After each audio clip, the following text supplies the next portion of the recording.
Mack Hollins walks into the studio here with a smile on your face. I'm so glad to see you happy. Yeah, it's been a while, but Yeah. I'm glad to be. I'm glad to be back on the field, happy, smiling, running around. Do you mind if we talk a little bit about that whole coming back from the injury before we talk about now? Let's Because do it. I mean, Mack, the fact that you sat out an entire football season, painful, right? Like mentally and physically. What were the keys to getting back? And these lessons for everybody who has to overcome something in life.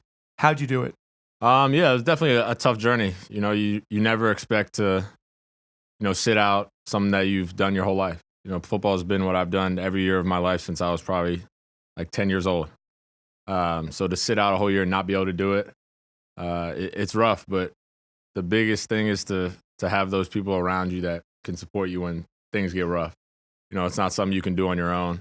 As tough as you want to be, you can tough it out for a little while. But, when you're 2, 3, 4, 5 and months into it, you got to find those people that are there to support you. And when you're having those tough days, even the smallest thing is, hey, you're good. You got it. That line, that might be all they say. And it might be, the spark that kind of keeps you going. And then, I mean, you're obviously coming off your rookie season on top of the world. Yep. Great support staff around you, people who love you. Yep. And then you get hurt. And then you didn't really know for a long, long time here how this injury was going to play out. Yep. So how did you take the news, Mack? What did you break down and cry? Like, what do you do? No, I just, I guess I've been like this my whole life. I just kind of kept pushing. Like, there's no sense in being upset about something. Like, if something's going to happen, I'd rather be, motivated and optimistic about it rather than being pissed off or mad, because then I'm in the same spot, but now I'm in a bad mood. Like, I might as well be in the same spot and have a good mood. That's admirable. Yeah, so not to say that every day was easy for me to stay in a good mood, and when you wake up and you're in pain and you're not progressing the way you want to. Obviously, it's frustrating. So it's not like I'm some perfect dude that was just like, no, I'm always happy. Right. Because that's just not realistic. But majority of the time, I want to be in a good mood, because that's what helped with my rehab and getting better and always improving each day. And then, like I said earlier, those people that are around you that on those tough days, can help you out. So on September 6th of 2018, you're placed on injured reserve.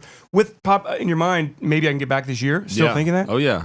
Hopefully I can get back and, contribute, especially in the back end. Obviously, it's a long football season in the NFL. So being able to help the team in the back end. So that's where my mind was set, these next however many weeks until I was capable of coming back. Just get better and be ready to. Well, at least you had something to strive for. It wasn't like you were shut down and you go, oh, man, what a lost year. Right. Can you do anything rehab-wise when you have a sports hernia? Are you able? You can't run, right? So the way it works is you kind of progress like any other injury, but it actually is a little bit quicker than most. So you start with walking and then jogging and then running. But the biggest thing is because it's such an intricate part of the body when you go in there and have surgery. And anytime you cut into muscle, it's tough. But just having to tie everything back together. So getting your core, your breathing, things as small as breathing are as surprisingly easy as they are for somebody who hasn't had surgery. Those are things you got to build back up and get those small, tiny muscles that you never think of backfiring. Mack, what did you learn about yourself during that whole lost season? I think the biggest thing is that at this point, there's not too many things that should put me in a bad mood, or a tough practice shouldn't bother me, or being tired. Now it's as crazy as if you ever see me on the field, I'll just be running back into the locker room or running back to wherever I'm going, because I wasn't able to run for so long. It's like a deer that got its legs back. Yeah, it's kind of weird, but I'll just be running around just to run. Just to feel, because it feels great again. Yeah, just because I can. You don't take it for granted anymore. Yeah, exactly. I remember it was Jacksonville, right? Your first preseason game. How much excitement was that getting back on the football field and going, hey man, I might not be all the way back at this point, but I think I can get there. Yeah, that was pretty crazy, because obviously the last time I had really played was the Super Bowl. Yeah, so I mean almost a year and a half, 2 years ago, and it was really cool. Hey, maybe I still got it. I might not be all the way back yet, but I think I might still know how to do this thing. When you get hurt, Mack, do you think people forget about you? Do you think people forget about you, the football player, not the person? Because everybody wants you to get better. But do you think people forget about you as a football player? Oh yeah, absolutely. I mean, that's what I do. If whatever your job is, if you're not doing it anymore, people aren't going to be able to remember because now it's it's so long ago. Just like when people retire, you kind of lose that same sort of aura around you that you're a player. So I definitely felt it, but what was important to me was being around my teammates, and that's what was tougher because you're not on the field with your teammates and playing with them and practicing with them and struggling with them. So that was harder than people just thinking, hey, you're not a football player. Did you learn any hobbies in that year absence? Did you read 1,000 books? Like what did you do? Yeah, so now I got speak different languages now. I mean, what do you? Well, that too. So I'm learning Spanish. I'm learning from Duolingo, learning Spanish, and then I have what I started MacBook Mondays, which is I was started reading crazy, like once a week I would finish a book because I was going nuts. You just doing the same thing over and over, and I was never a big reader, so I started reading, and then started MacBook Mondays to try to get other people starting to read. So posting a book every Monday. Other people meaning your teammates, fans, whoever follows me on Instagram, or the at Mack Hollins MacBook Mondays Instagram. I love that. Just anybody to start reading because when I was younger, it was like it's not cool to read, but what I've realized is how great it is. Those first couple books were rough. I'll admit. What were they? So what did you dive into? You probably took on the most challenging book. I want to say not the most challenging, but I think it was Harry Potter, like a really long one. Like I just started why did I read this? But then now it's like you'll see me with a book almost everywhere I go because it got easier, and then I'm able to kind of just tune out other stuff and just really enjoy the book. And I've really, really enjoyed it. But yeah, so those are the things I really did. Like I started reading a bunch.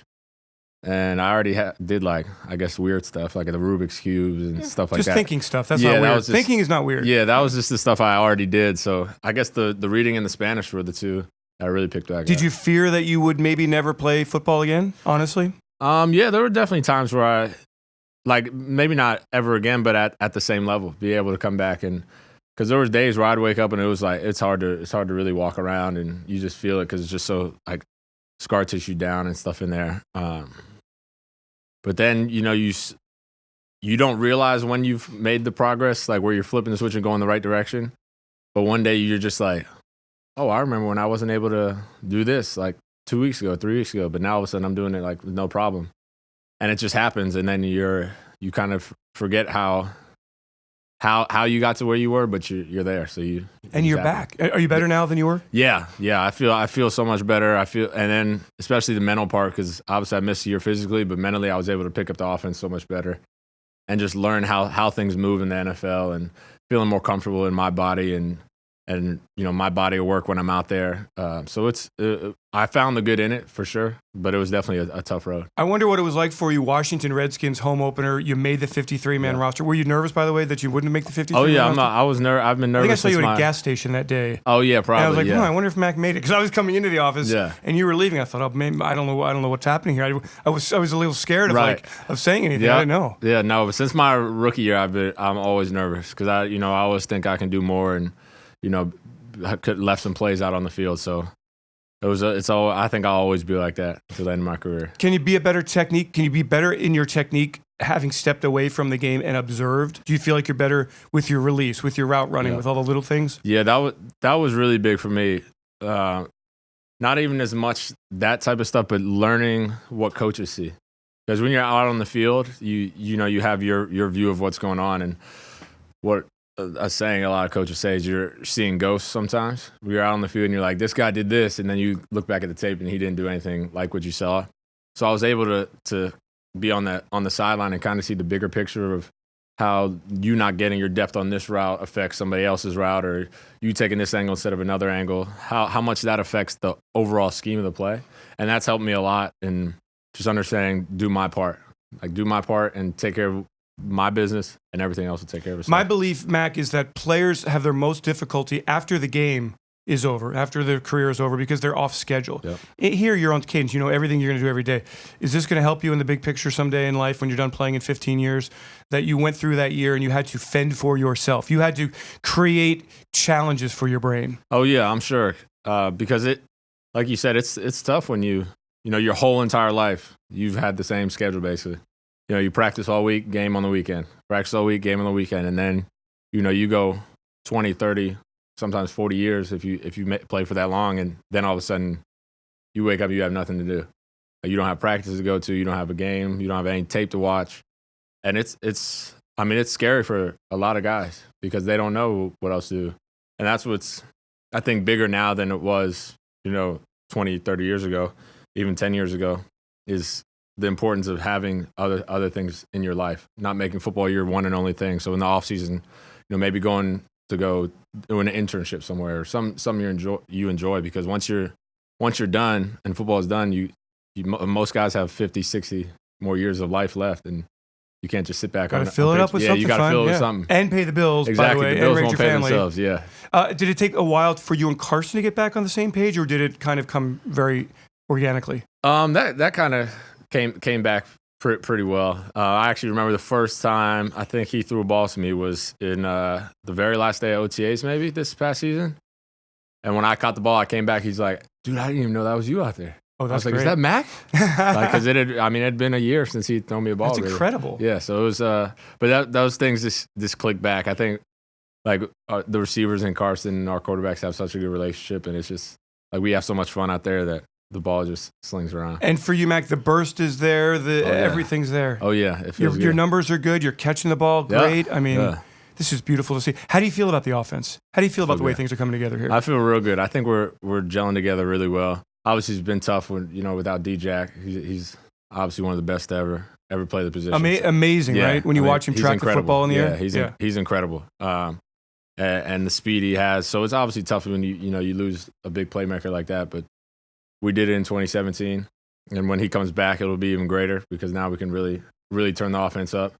But that's the business. We have to take care of what we can with who we have, and like we always say, we're all we got, we all we need. That's still something that resonates with this team, and I'm excited for how we're starting to gel. I'm writing this story on gunners, and I know that Ryan was gunner along with Rudy this weekend, this past weekend.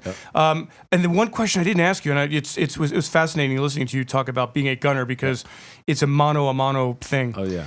Do you talk a lot of crap when you're waiting and the ball's up in the air and the punt returner is calling for a fair catch? Are you yelling at the punt returner? Do guys do that? Yeah. So I've learned over the years yelling doesn't really work because it just sounds like crowd noise. Okay. You have to like throw something at him that'll make him change his train of thought. So if you know his name or something, saying his name really quickly or something like that, because screaming just is just normal to them. So you do research on the guy and find out like what, and he's like his sister wears army boots or something. That's like an old joke. That's way before your time.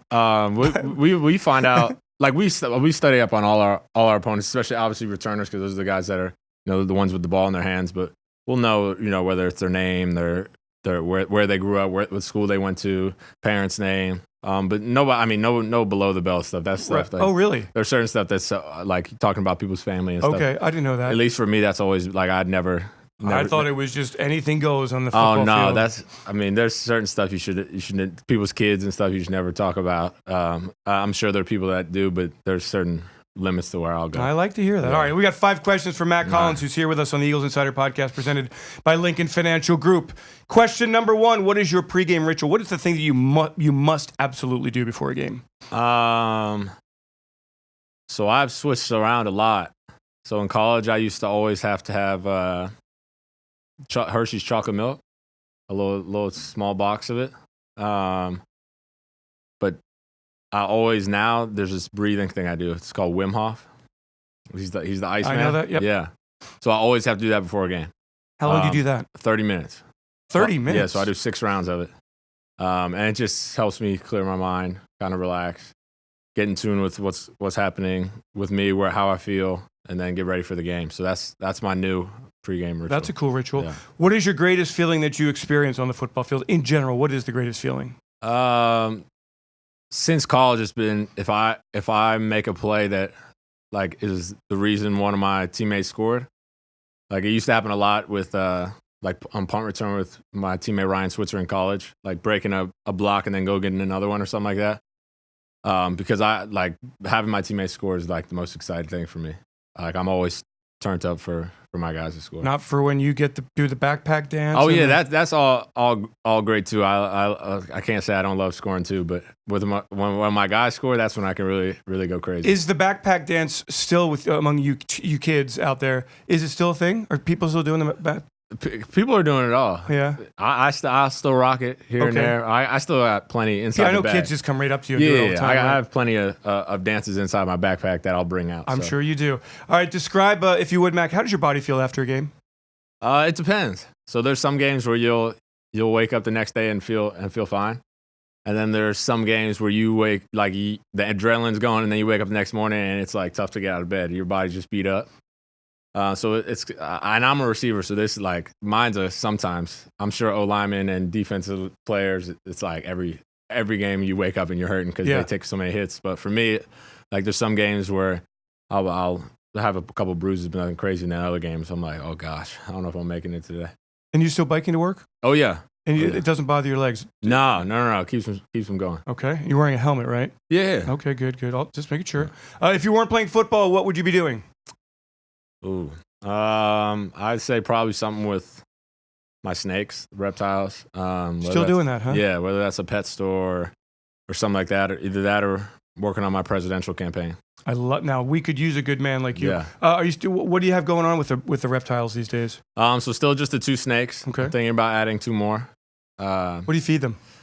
So the boa gets rabbits now, and then the ball python gets rats. How often do they eat? Like once a week. Do you once go to every the 10 store and days. get like a? Oh no, they're all in my freezer. So I have like 50 at a time frozen in the freezer. Thaw them out once a week. Yeah. Creepy. Yeah. Where do you get the rabbits? You just go to online. Yeah, this place called Lane Labs. That's where I get them. That's interesting. And do the boas come out? Do they come out at night and just hang with you? If I take them out, the boa, she'll just go around my neck and I'll just can walk around. And they show affection? Yeah, they wrap around me. Okay. They don't coo or anything like that. No. I don't know. I think we had one for the kids one year, and one of them got out and like went into the couch, and we never saw it again. Yeah. Which was a bummer because the kids really like them. Yeah, when they get out, they're sneaky. Yeah, they are. All right, last one. Playing at home versus playing on the road. How would you compare the experience? Ooh. So you get excited over 2 complete opposites. So when you're at home, the louder it is, the better you're doing most likely. And when you're away, when it's dead silent, you know you're doing well. And that's like I think I may like that feeling better. And the travel's no biggie. No, that's just part of the game. You're just used to it. The hotel in Green Bay was like, I don't even know how you guys got into the shower, right? Like that was the tiniest. Hey, Paper Valley Inn was like the tiniest little hotel. Yeah, but we just as long as we're in the place we need to be, we keep the schedule. I mean, you're only in your room to sleep, so it's not too bad. You're the man, Mack Hollins. We thank you so much. Keep up the great work. Keep kicking butt out there and stay healthy and have a great season. Mack Hollins, thanks so much for joining us here on the podcast.